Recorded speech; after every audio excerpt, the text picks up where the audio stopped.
Hello friends, welcome to my channel travel with me. నేను మీ అపర్ణ. అందరూ ఎలా ఉన్నారు? నేనైతే చాలా బాగున్నానండి. ముందుగా అందరికీ ఆంగ్ల సంవత్సర శుభాకాంక్షలు. ఈరోజు వీడియోలో ద బ్యూటిఫుల్ తాజ్మహల్ గురించి చూద్దాం. సో వీడియోలోకి వెళ్ళిపోదామా మరి? ఇది తాజ్మహల్ ఎంట్రన్స్ అండి. మనకి తాజ్మహల్కి వెళ్ళడానికి మెయిన్గా 3 గేట్స్ ఉంటాయి. ఒకటి east gate, west gate and south gate. మనకి ఇప్పుడు సౌత్ గేట్ వచ్చి పర్మనెంట్గా క్లోజ్ అయిపోయింది. East gate and west gate. West gate main entrance. ఇప్పుడు మేము వెళ్తున్నాం చూసారా, ఇది మనకి west gate. And east gate ఏంటంటే తక్కువ క్రౌడ్ ఉంటారు. ఇప్పుడైతే ఎక్కువ క్రౌడ్ లేరు, కానీ మార్నింగ్ టైమ్స్ కొంచెం క్రౌడ్ ఎక్కువ ఉంటారు. అలాంటప్పుడు ఈస్ట్ గేట్ ప్రిఫర్ చేస్తే బాగుంటుంది. ఈస్ట్ గేట్ నుంచి కొంచెం ఫారినర్స్ వాళ్ళు ఎక్కువ వస్తుంటారు. ఎందుకు అంటే మెయిన్ హోటల్స్ కనెక్టివిటీ అంతా మనకి ఈస్ట్ గేట్ వైపు నుంచి ఉంటుంది. మనకి ఎంట్రన్స్లో టికెట్ ఉంటుంది. టికెట్ తీసుకుని మనం లోపలికి రావాలి. 50 రూపీస్ అలా ఉంటుంది టికెట్. అండ్ లోపలికి వచ్చేటప్పుడు అక్కడ సెక్యూరిటీ చెకింగ్ ఉంటుంది. ఈ సెక్యూరిటీ చెకింగ్లో ఏంటంటే మనం డ్రోన్స్ అలాంటివి, tripod, ear phones, mobile chargers, పిల్లలకి బిస్కెట్స్ అనో చిప్స్ అనే అలాంటివి ఏమీ తీసుకురాకూడదు. ఒక వాటర్ బాటిల్ తెచ్చుకోవచ్చు, మొబైల్ ఫోన్ తెచ్చుకోవచ్చు. అండ్ పెద్ద బ్యాగ్స్ అలౌ చేయరు. చిన్న హ్యాండ్ బ్యాగ్స్ అయితే అలౌ చేస్తారు. అండ్ పార్కింగ్ విషయానికి వస్తే 500 మీటర్స్ నుంచి మనకి దగ్గరలోకి ఏం వెహికల్స్ రానివ్వరు. మీరు ఆటో ఎక్కినా, క్యాబ్ ఎక్కినా, ఏది ఎక్కినా సరే ఒక 500 మీటర్స్ దూరం నుంచి ఆపేస్తారు. బ్యాటరీ వెహికల్స్ ఉంటే పెద్దవాళ్ళు కావాలంటే అది కూడా కొంచెం దూరం వస్తుంది అంతే, దాంట్లో రావచ్చు. కొంచెం వాక్ చేస్తే సరిపోతుంది. సో ఇలా వెస్ట్రన్ గేట్ నుంచి మనము తాజ్మహల్కి లోపలికి వెళ్తూ ఉన్నాం ఇప్పుడు. ఇదే ఎంట్రన్స్. అక్కడే ఉంది తాజ్మహల్. బట్ ఈ ఆగ్రాలో పొల్యూషన్ ఎక్కువ వల్ల మనకి నవంబర్ నుంచి ఈ ఫిబ్రవరి మంచు వల్ల, పొల్యూషన్ వల్ల కొంచెం దగ్గరికి వెళ్తే కానీ కనిపించడు. అండ్ కనిపిస్తుంది చూసారా, ద బ్యూటిఫుల్ తాజ్ అనగానే అందరికీ ఏదో ఒక విధంగా కనెక్ట్ అవుతూ ఉంటుందండి. కొంతమందికి సింబల్ ఆఫ్ లవ్ కింద, కొంతమంది దాని బ్యూటీ చూడడానికి వెళ్తారు. ఫారినర్స్ వాళ్ళు దాని ఆర్కిటెక్చర్ చూడడానికి వెళ్తారు. అది ఒక మనకి హెరిటేజ్ సైట్ అంటాం, 7th వండర్ అంటాము. అపార్ట్ ఫ్రమ్ దట్ లోపలికి వెళ్ళి చాలామంది మసీద్, అదే సమాధి ఉంటుంది అంతే కదా అనుకుంటే కాదండి. అదొకటే కాదు, దాని వ్యూ, దాని అందం నిజంగా అక్కడికి వెళ్తే అది ఒక రకమైన ప్లెజెంట్నెస్, ఒక మంచి ఫీల్ గుడ్ అంటారు కదా, అలా అంతా కూడా అనిపిస్తుంది. చాలామంది కపుల్స్ వస్తారు, ఫ్యామిలీస్ వస్తారు. అందరికీ నేను చెప్తున్నాను కదా, అందరికీ ఏదో విధంగా అది కనెక్ట్ అవుతూ ఉంటుంది. సో తాజ్మహల్ గురించి అందరికీ తెలిసిందే. ముంతాజ్ కోసం షాజహాన్ కట్టించారు అని చెప్పి, నేను అక్కడికి వెళ్ళాక నేను తెలుసుకున్న విషయాలు చెప్తామని నేను చెప్తున్నాను. మెయిన్గా మనకి తాజ్మహల్ అండి 4 కలర్స్లో కనిపిస్తుంది. ఒకటే తాజ్మహలే కానీ మనకి 4 కలర్స్లో కనిపిస్తుంది. మార్నింగ్ సన్ రైజ్, సూర్యోదయం అవుతున్నప్పుడు పేల్ పింక్ కలర్లో ఉంటుంది. నెక్స్ట్ ఆఫ్టర్నూన్ చూస్తే మీకు స్పార్క్లింగ్ వైట్, అంటే ఎండ పడుతుంటుంది కదా మార్బుల్, దాని మీదకి మంచి వైట్ కలర్లో ఉంటుంది. నెక్స్ట్ ఈవినింగ్ వచ్చేటప్పటికి సన్సెట్, సూర్యాస్తమయం అవుతూ ఉండగా ఆరెంజ్ కలర్ కనిపిస్తుంది. ఇంకా బాగా చీకటి పడుతున్నప్పుడు లైట్ బ్లూయిష్ కలర్ కనిపిస్తుంది. సో అక్కడికి మనం నడిచి వెళ్ళాలన్నమాట. ఇదంతా కూడా మనకి ఇక్కడ ఫోటోగ్రాఫర్స్ మాట, వీళ్ళందరూ ఫొటోస్ తీస్తామని చెప్తూ ఉంటారు. ఆ ఫోటోగ్రాఫర్స్ అండి వరుసగా ఫోటోలు తీసేస్తూ ఉంటారన్నమాట. మనం ముందే చెప్పాలి వాళ్ళకి స్ట్రిక్ట్గా. ఫోటోకి 50 రూపాయలు తీసుకుంటారు.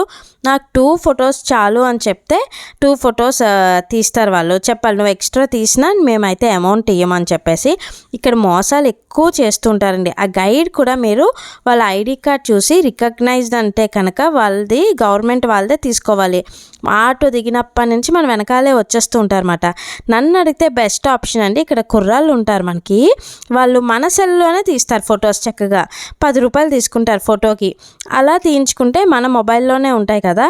నెక్స్ట్ ఇది మనకి తాజ్మహల్ లోపలికి ఎంట్రన్స్, అంటే దగ్గరికి వచ్చాం. మనకి ఇక్కడ మన చెప్పులతో నడవనివ్వరు.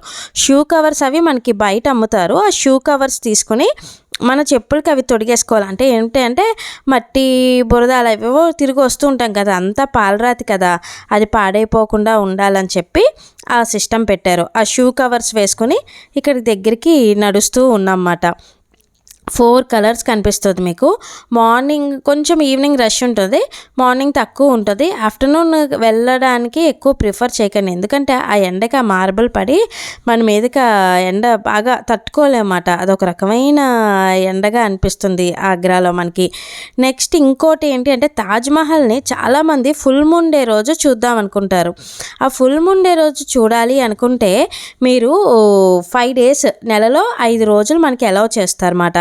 ఆ 5 డేస్ ఎప్పుడు అంటే పౌర్ణమికి 2 రోజుల ముందు, పౌర్ణమి రోజు, పౌర్ణమి 2 రోజుల తర్వాత మనకి అలౌ చేస్తారు. దానికి మనం ముందే బుక్ చేసుకోవాలి. 8 బ్యాచెస్ కింద అలౌ చేస్తారు అంతే దానికి. అందుకే ఫస్ట్ బుక్ చేసుకోవాలి. హోటల్స్ కూడా ముందే బుక్ చేసుకోవాలి, రష్ ఎక్కువ ఉంటుంది. మ్యాక్స్ 50 పీపుల్ అలౌ చేస్తారు. 30 minutes, half an hour before మనం అక్కడికి వెళ్ళాలి. అప్పుడు మటుకు ఈ 50 రూపీస్ ఉండదండి టికెట్, 510 రూపీస్ ఉంటుంది. చిన్నపిల్లలు కూడా అప్పుడు టికెట్ ఉంటుంది, 500 రూపీస్ ఉంటుంది. ఇప్పుడు మీరు ఈ స్తంభాలు చూసారు కదా, 4 స్తంభాలు ఉంటాయి, అటు ఇటు ఇటు మొత్తం 4. ఈ 4 కూడా మీరు బయట నుంచి చూస్తే ఇలా బయటికి కొంచెం వంగినట్టు బెండ్ అయినట్టు ఉంటాయి. దానికి రీజన్ ఏంటి అనుకుంటే, ఒకవేళ భూకంపం లాంటిది ఏదైనా వచ్చినా ఈ స్తంభం తాజ్మహల్ మీద పడిపోకుండా వెనక్కి పడుతుందన్నమాట. అంత పెద్ద స్తంభం కదా, దానికి ఏమీ అవ్వకుండా అప్పట్లోనే అంత ఆలోచించి కట్టారు. ఈ తాజ్మహల్ కట్టడానికి నియర్గా ఆయనకి సుమారుగా 22 ఏళ్ళు పట్టింది. 22,000 మంది పని వాళ్ళు చేశారు పని. నెక్స్ట్ ఒక 1000 ఎలిఫెంట్స్ని యూజ్ చేశారండి. మెయిన్ ఏంటంటే ఈ మార్బుల్ ఉంటుంది కదా, దాని మీద ఈ మకరానా మార్బుల్ అంటారు, రాజస్థాన్ నుంచి తీసుకొచ్చారు. ఆ పైన అంతా పెయింటింగ్ కాదండి, చక్కగా చెక్కారన్నమాట. ఒక 1000 ఎలిఫెంట్స్ యూజ్ చేసి మెటీరియల్ రాజస్థాన్, పంజాబ్, చైనా, శ్రీలంక అప్పట్లోనే అన్ని ఊర్ల నుంచి తెప్పించారు ఆయన పాపం. ఈ పని అంతా అయ్యేటప్పటికీ ఆయన ఖజానా కూడా పాపం ఖాళీ అయిపోయింది. కానీ ఆవిడ గుర్తుగా పాపం ఆ తాజ్మహల్ని అయితే ఆయన కట్టించగలిగారు. లాస్ట్కి సొంత కొడుకే ఇంకా నాన్నగారిని పాపం ఆయన్ని జైల్లో పెట్టేస్తారు. జైల్లో పెట్టేస్తే పాపం 74 ఏళ్ళకి ఇంకా ఆయన చనిపోయారు. చనిపోతే ఆయన్ని కూడా తీసుకొచ్చి ఈ సమాధి ఇక్కడే చేశారు. మనకి పైన కనిపిస్తున్న సమాధి నిజం సమాధి కాదండి, కింద అసలైన సమాధి ఉంటుంది వాళ్ళిద్దరిది. ఆ సమాధి కూడా మనకి ఫిబ్రవరిలో సంవత్సరానికి ఒకసారి దానికి అలౌ చేస్తారన్నమాట. సో అప్పుడు మనం కిందకి వెళ్ళడానికి ఉంటుంది. కింద 4 ఫ్లోర్స్ ఉంటుంది, 22 డోర్స్ ఉంటాయి అంటారు. కొంతమంది ఏమో అవి డోర్స్ కాదు, పెద్ద కారిడార్, జస్ట్ తలుపులు అంటారు దాని గురించి. సో అప్పుడైతే ఆ కింద అసలు ఏముంది, ఆ లోపలికి వెళ్ళి చూడడానికి అని చెప్పి క్యూరియాసిటీతో వచ్చే వాళ్ళైతే చాలా ఎక్కువ ఉంటారు. ఇది మనకి తాజ్మహల్ బ్యాక్ సైడ్ అండి, ఇది యమునా నది మాట. ఈ వెనకాల ఇదంతా కూడా మొత్తం యమునా నదిలో బోటింగ్ అది పెడదాం అనుకున్నారు, బట్ పెట్టలేదు. సో బ్యాక్ సైడ్ వ్యూ, ఈ 4 పిల్లర్స్ స్తంభాలు చూశారు కదా, ఇవైతే మొత్తానికి ఆ వ్యూ అండి. మేము ఈవినింగ్ టైంలో వెళ్ళాము. చాలా అంటే చాలా చాలా బాగుంది. ఫారినర్స్ అయితే కంపల్సరీ వాళ్ళు గైడ్ని పెట్టుకొని మొత్తం అన్నీ చాలా సీరియస్గా అన్నీ తెలుసుకొని వింటారు. మాకు దీని గురించి మేము తాజ్ హోటల్లో స్టే చేసాం కదా, అక్కడ కూడా చాలా బాగా ఎక్స్ప్లెయిన్ చేశారన్నమాట. సో ఈ వంశస్థులు ఎవరైతే ఈ మకరానా మార్బుల్ తీసుకొచ్చి దానిపైన పెయింటింగ్ చెక్కారో, అది పెయింట్ కాదు, పెయింట్ అయితే కొన్ని రోజులకు పోతుంది. అవన్నీ కూడా చిన్న చిన్న రాళ్ళతో చెక్కినవండి అది అదంతా. సో ఆ వంశస్థుల తాజ్ హోటల్ వాళ్ళు తీసుకొచ్చారు వాళ్ళని. వాళ్ళు రోజు కూడా ప్రోగ్రామ్ చెప్తారన్నమాట ఈవినింగ్, అంటే ఎలా తయారు చేశారు ఆ మార్బుల్, ఎలాగా ఏంటి అని చెప్పేసి. ఆ ఫ్యామిలీ ఇప్పటికీ ఉంది. సో కాస్ట్లీయెస్ట్ మార్బుల్ మాట ఈ మకరానా. ఆయన అయితే అసలు ఈ వర్క్ జరుగుతున్నంతసేపు ఎవరికి సేల్ చేయడానికి కూడా ఒప్పుకోలేదు. వీడియో నచ్చినట్టయితే లైక్ చేయండి, షేర్ చేయండి, సబ్స్క్రైబ్ చేయండి, పక్కనున్న బెల్ ఐకాన్ టంగ్ మని ప్రెస్ చేయండి.